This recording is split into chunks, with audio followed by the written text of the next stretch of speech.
I'm going to be honest with you. I pulled up in front of one of my old university teachers the other day. The exact teacher that told me that I was going to be a failure, I wasn't going to amount to anything, and that I was a complete disgrace to the university because I got sacked from a work placement that the university had organized for me because I was sleeping on the job. The truth is, I didn't want to be there. The truth is, I was pursuing a life that I thought I needed to be successful. And I saw so many of my friends in school do exactly the same thing, and they were all influenced by their parents, because their parents grew up thinking that the only way to be successful was to get straight grades and become a professional. Here's the truth. If you are living a life right now that you know deep down is not what you want, you really need to listen to this video. And if you're also an entrepreneur that's decided to go on your own path to build the life that you want, then you're going to want to listen to this video, because I'm going to share the top 5 principles that have really allowed me to become free at 30 years of age. The most important thing that I conquered was control of my time. I got control of my finances, and then I got control of my time. And I'm going to share these off-the-cuff lessons with you in this video as I drive this Ferrari. And this was the exact Ferrari that I pulled up in front of that university teacher in, and they didn't know where to look. So listen up, here is the first lesson. The first lesson is being comfortable with fear and making it your friend. Whenever you decide to go against what people are telling you that you should do in order to become successful, or you take a new path in life, you're going to be afraid because you haven't done it before. And the people that you know also haven't done it before. And you're essentially stepping into the unfamiliar. You're stepping into the uncertain. And that is scary as fuck. But here's the truth. Do you know what's scarier? Is actually building a life that you don't want. A life that you can't get out of bed in the morning because you're too busy clock watching and you want to snooze. A life that just totally drains you of any happiness, any excitement, because you know what every day feels like. One of my mentors, Joe Dispenza, told me that you know you need to build a new life for yourself when you wake up every single day knowing what the future is going to feel like. That is very unfulfilling. You've got to create something that is exciting. You've got to create something that pulls you forward. You've got to create something that puts you into challenges that grow you and inspire you. And there is no better and bigger challenge to enter than that of building the life that you want. It is worth every single ounce of fear. So you need to first of all sit with that fear, feel it, and recognize this is my mind, my body, my central nervous system just trying to protect me. This is a natural defense mechanism, and I'm okay with it. The number one thing that you have to trust in is your intentions of the life that you want to build. See, the very minute that you say to yourself, I'm not happy with this, I am going to commit myself to building something else, that is the thing that will pull you through everything. And you then shape all of that with a very clear vision. The vision is the numbers that you want, the projects that you've got to complete, the skills that you've got to build, the relationships that you've got to build, the life that you want to build. You've got to get clear on what that looks like. And it really helps to have actually seen a couple of people, whether it's online, whether it's in person, in real life, that are actually living the life that you want to model. Or you can look through people in your life and look at areas of their business, their health, their relationships, their family, and take a piece from each person and go, that's my role model there, that's my role model there, that's my role model there. Comparison at the start is actually crucial for actually getting an idea of what's possible for you, because if other people have done it, then you can do it.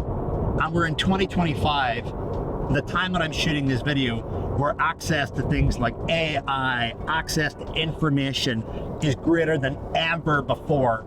The biggest thing that is going to determine whether or not you're successful or not is whether you execute or you don't. And the only people that execute are the people that are completely defiant against the life that they currently have right now, and they know they deserve better. So that's the first thing you need to get in place if you want to become financially free. Number 2 is mastering the art of words and sales. If you look at what you want to build your business around, your life around, it's usually an area of expertise or familiarity around something, or a likability of wanting to do something. You can be the best kept secret in the world, but if you don't know how to captivate attention and you don't know how to persuade people to take action on the very thing that you have that can help them solve their problems, then guess what? You're going to be the world's best kept secret. And I see so many business owners, those are absolutely crucial skills that you need to develop. I was diagnosed with type 1 diabetes whenever I was 16, and I had to get into health and fitness in order to radically improve my life and save my life. And it was health and fitness which essentially was the vehicle that I built my career from, because I got so good at it for managing my own diabetes. I then went into becoming a personal trainer, and I realized that I could make more money as a personal trainer than I could as a professional working in health service, which was originally my dream, because I didn't know that building a business was available to me. And it was learning how to write, copyright, and learning how to sell that really allowed me to just command money. They really just allowed me to go, hey, I'm really good at this stuff. This is what I can do for you. Here's how to get it. Have a conversation with me. And I knew literally how to find people's pain points. I learned how to identify their goals. I learned how to make them believe in themselves. I learned how to overcome objections. I learned so much from learning how to write and learning how to sell. If you don't have those fundamental skills in your arsenal right now, go and learn how to do them. Go and pay for the books, go and pay for the courses, go and pay for all of that stuff, because those two skills alone, when you put your expertise into them, they will allow you to do so much. And the thing is, best kept secrets don't get paid. Best kept secrets essentially remain unknown. And there's nothing worse than being unknown for having insane expertise and skills that can actually serve people. And most importantly, skills and expertise that people are willing to pay top dollar for. Learning how to use words, learning how to sell, learning how to write, and bring all that together to get attention and convert people is the very thing that is needed as a foundational level to become wealthy and successful. And not only that with your business, but that plays into negotiations, relationships, deals, investment opportunities that are going to come into your life at a later point. Number 3, and this is going to make you a lot of money, is actually finding areas in the marketplace that haven't been touched yet. So for example, whenever I wrote my first book, it was called The Diabetic Muscle and Fitness Guide. I was diagnosed with type 1 diabetes, and I realized that there was nothing in the marketplace for diabetics that wanted to learn how to build muscle. I disrupted the market. I introduced something that was never done before. Yes, it was a lot of work. Yes, it was a lot of risk, but it was needed, and I got rewarded for that.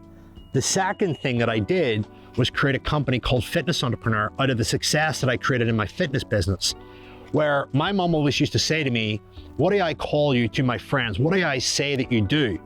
And a personal trainer at the time was kind of a dropout career. And after I'd finished school, finished university, kind of going back to being a personal trainer was kind of seen like a dropout career, until I realized that I could make more in 1 week than I could in a year of being a NHS dietitian, which was my dream. And I said to my mom, do you know what? I didn't want to be called a personal trainer. I said, I'm a fitness entrepreneur.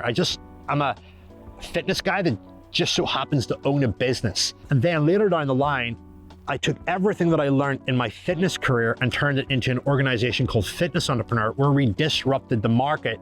And now you see online coaches, personal trainers making more money than literally doctors, lawyers, people that run large corporate businesses. The amount of money that can be made in that world, in that sector, is crazy. And we played a large part in bringing that to the forefront of everyone in the world. And again, I got rewarded for it. So I was the first mover because I disrupted the market. I created the identity Fitness Entrepreneur, which never existed before. So just think, how can you disrupt the market? How can you bring something that nobody has ever done before to the market and do it better than everybody else? And you know what? You're onto the right thing when it scares the hell out of you and you realize that nobody else has done it. And as a matter of fact, that if you do it, you're probably going to be criticized initially, like I was. Whenever you do something big and you put it out there, everybody's going to tell you that you're crazy. Again, like I said at the very first point, you've got to become comfortable with fear. You've got to become comfortable with the uncertain. And that's why you get paid so well for it. Number 4 is to make sure that you make the commitment for the right vehicle that is going to make you wealthy. There is no better vehicle on the planet that is going to make you wealthier than your area of expertise or the thing that you're highly passionate about, with the exception of inheritance.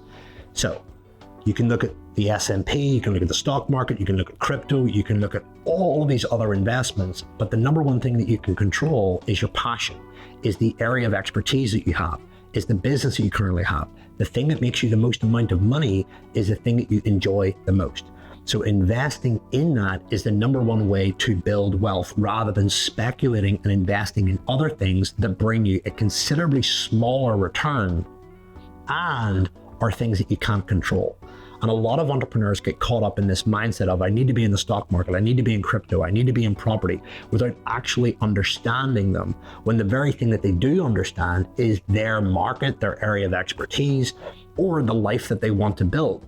So understand that when you start speculating and putting money into the likes of the S&P, crypto, all of those things, it actually depletes your business. It depletes you of valuable resource that you could use to invest in skills, to invest in team, to invest in technology, to invest in advertising that could blow up the very thing that made you wealthy. And if I look at my life, I literally hoarded my cash until I got to the point where I couldn't grow the business any further. And I used that war chest to fund hires, to fund advertising, to fund opportunities that would allow me to double down and reap the rewards of my expertise, which at the time was health and fitness. So this is a really simple lesson, that nothing is going to make you more wealthier than your current area of expertise or your business.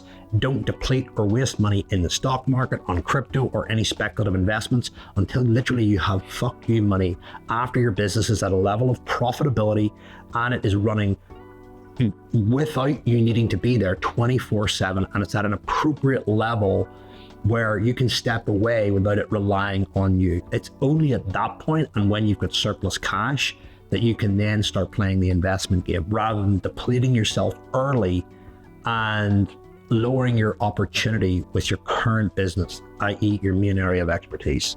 So don't go investing until you've earned the right to do it, because you'll waste money, you'll lose money, and most importantly, you'll lose opportunity. Lesson number 5, and this is huge. Ask yourself this question every single time you want to make more money in your business, is how can I create more value for the marketplace, and how can I create more value for my current customers that are already paying inside my business? And when you ask that question, it gets you to think both internally and externally.